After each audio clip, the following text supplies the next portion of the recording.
You'll understand when you're more successful, my mom declared as I ate alone on my birthday.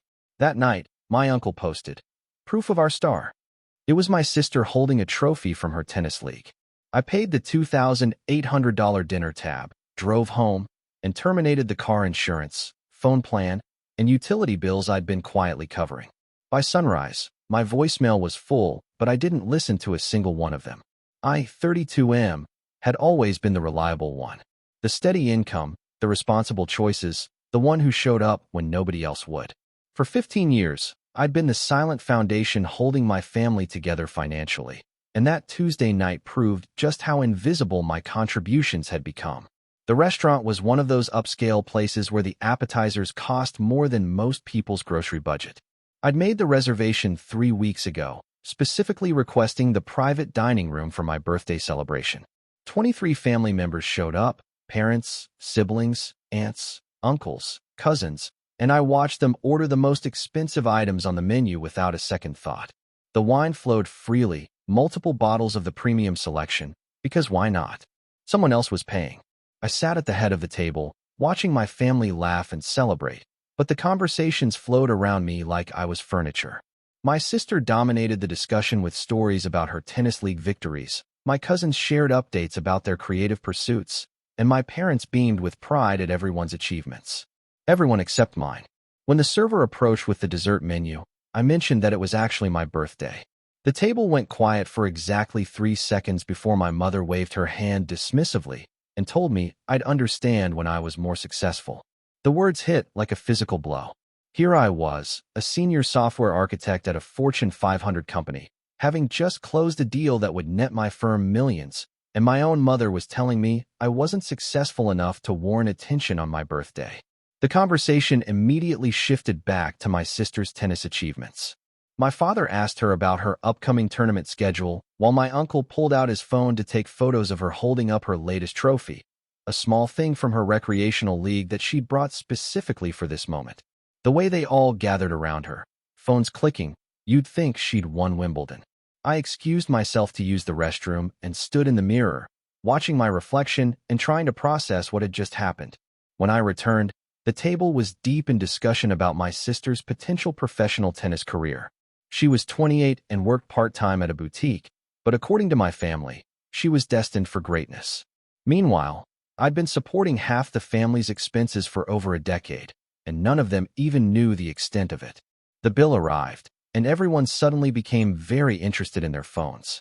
I watched my father pat his pockets theatrically, my mother rummage through her purse, and my siblings engage in intense conversations about anything other than the leather folders sitting in front of me. 23 people, $2,800 worth of fine dining and premium wine, and not one person reached for their wallet. I paid without comment, added a generous tip because the servers didn't deserve to suffer for my family's obliviousness, and began saying my goodbyes. The hugs felt hollow, the birthday wishes felt obligatory, and when my mother reminded me to drive safely because I had work tomorrow, I realized she saw me as nothing more than a reliable paycheck with legs. The drive home took 45 minutes, and I spent every one of them thinking about the monthly transfers that left my account automatically. Car insurance for my parents and sister. Phone plans for the entire extended family. Utility bills for my parents' house and my sister's apartment. Grocery allowances. Emergency funds that weren't really for emergencies anymore, but for vacation, spending money, and shopping sprees. I'd started helping during college when my father lost his job. It was supposed to be temporary, just until things got better. But somehow, temporary became permanent, and my contributions became invisible. They'd grown so accustomed to my support that they'd forgotten it existed. I was the golden goose that no one acknowledged, the foundation that everyone took for granted. By the time I reached my apartment, I'd made my decision. I opened my laptop and began methodically canceling services. The car insurance was first, 3 policies that cost me nearly $400 monthly. Then the phone plan that covered 8 family members at $280 per month. The utility bills for both properties added up to another $350 monthly. Grocery allowances, streaming subscriptions, gym memberships I'd been covering, gone. The process was oddly therapeutic. Each cancellation felt like cutting invisible strings that had been pulling me down for years. I left just enough grace period for them to receive final notices, but not enough time to come up with alternatives without scrambling. My uncle's social media post went live around midnight. There was my sister, holding that little tennis trophy with a radiant smile, surrounded by family members cheering her on. The caption read, "Proof of our star. So proud of our champion." The photo had been taken right after my mother's comment about success, and seeing it made something crystallize in my chest. They had their star. They didn't need their ATM. I turned off my phone and went to bed, sleeping better than I had in months. Update 1. I woke up to 47 missed calls and 62 text messages. My phone had been buzzing all night, but I kept it on silent. The notifications painted a clear timeline of panic. It started around 6 a.m. when my sister tried to use her car and discovered her insurance had lapsed. Her frantic messages evolved from confusion to anger as she realized the scope of what had happened. My parents' utilities were scheduled for disconnection that afternoon. Their phones would be cut off by evening, and the grocery allowances that had been automatically deposited monthly had simply vanished. The messages ranged from bewildered to accusatory. My father demanded to know if there was some kind of banking error. My mother insisted there must be a misunderstanding. My sister alternated between calling me selfish and begging me to fix what she assumed was a mistake.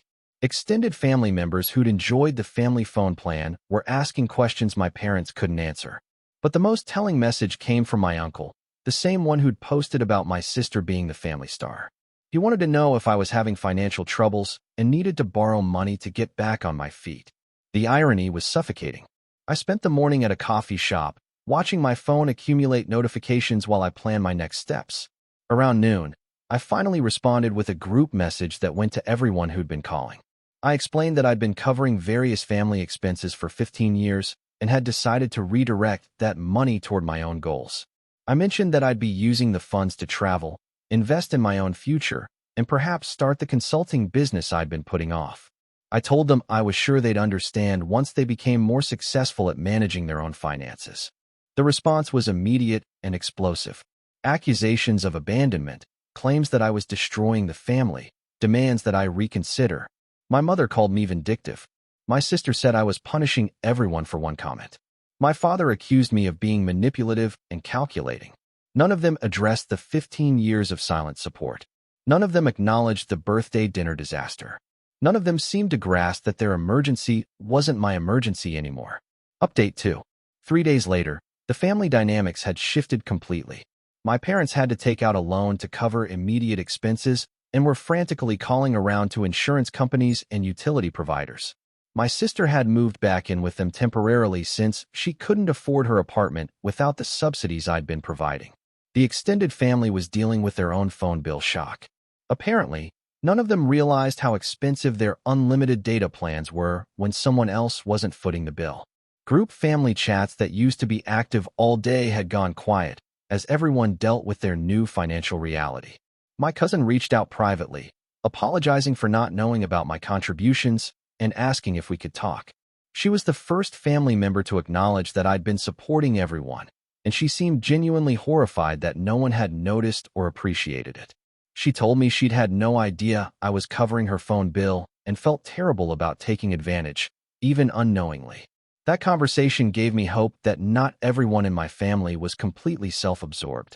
She explained that my parents had always presented the family support as coming from family resources without specifying that it was my income. Most of the extended family assumed my parents were just generous, not that their nephew was subsidizing everyone's lifestyle. Meanwhile, my sister had started a GoFundMe to cover her tennis coaching fees, claiming she needed support to pursue her professional dreams. The description painted her as a struggling athlete from a working-class family, with no mention of the years of free ride she'd enjoyed. When I saw it, I realized how deep the delusion ran. My parents called a family meeting for that weekend, ostensibly to work through this rough patch together. The invitation felt more like a summons, and several family members had already committed to attending. I could picture them all sitting around, trying to figure out how to convince me to resume my role as the invisible benefactor. I declined the invitation and booked a weekend trip to the mountains instead. For the first time in years, I was spending my money on something that brought me joy rather than obligations I'd never agreed to in the first place. Update 3. The family meeting happened without me, and according to my cousin, it was a disaster. Everyone finally realized the extent of my financial contributions, and the revelation sparked a massive argument. Some family members were angry they'd been kept in the dark about who was actually funding their lifestyle. Others were furious with my parents for not managing their finances better. My sister apparently had a meltdown when she realized her tennis dreams were funded by the brother she'd been taking for granted. My father tried to position himself as the victim, claiming he'd never asked me to pay for everything and that I'd insisted on helping. My mother backed him up, saying they'd assumed I wanted to contribute because I never complained. The circular logic was stunning. They'd never asked because they'd never acknowledged, and they'd never acknowledged because asking would mean admitting they needed help. Several family members left the meeting early, uncomfortable with the guilt-tripping and manipulation they witnessed.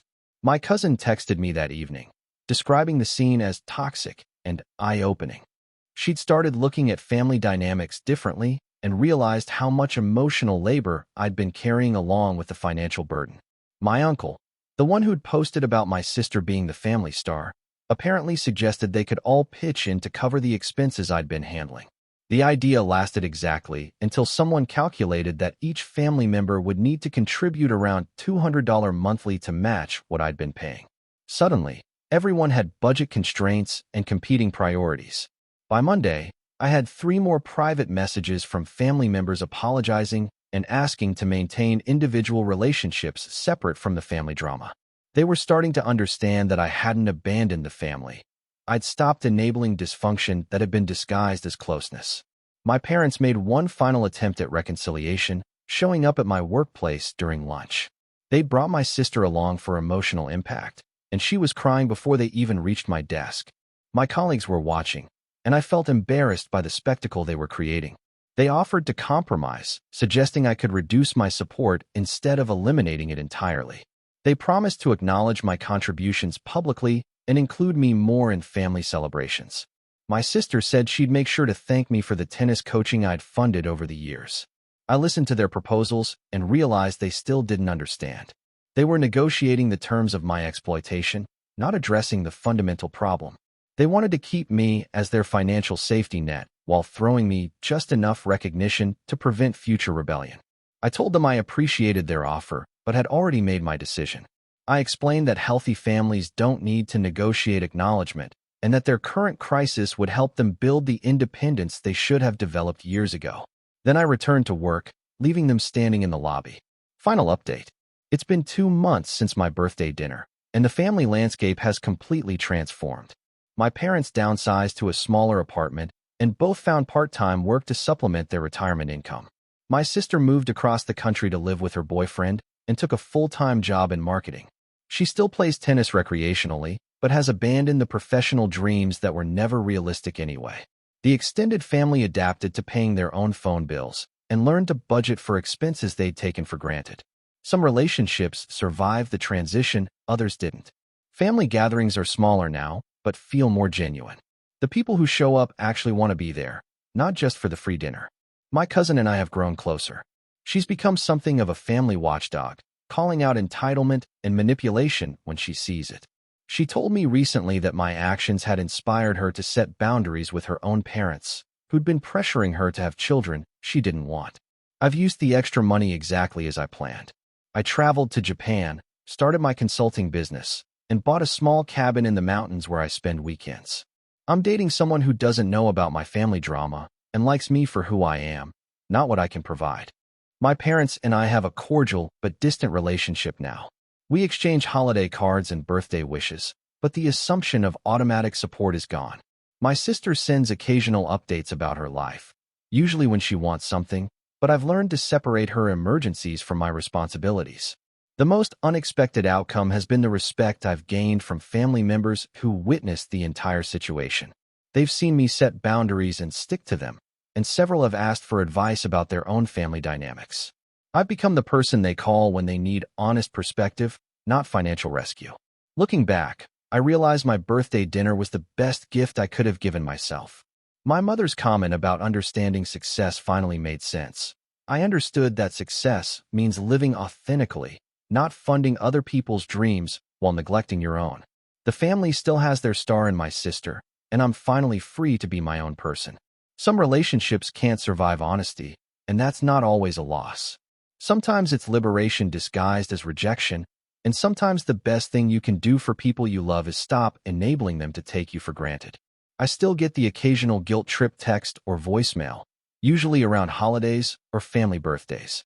But I've learned that other people's poor planning doesn't constitute my emergency, and their emotional manipulation doesn't obligate my response.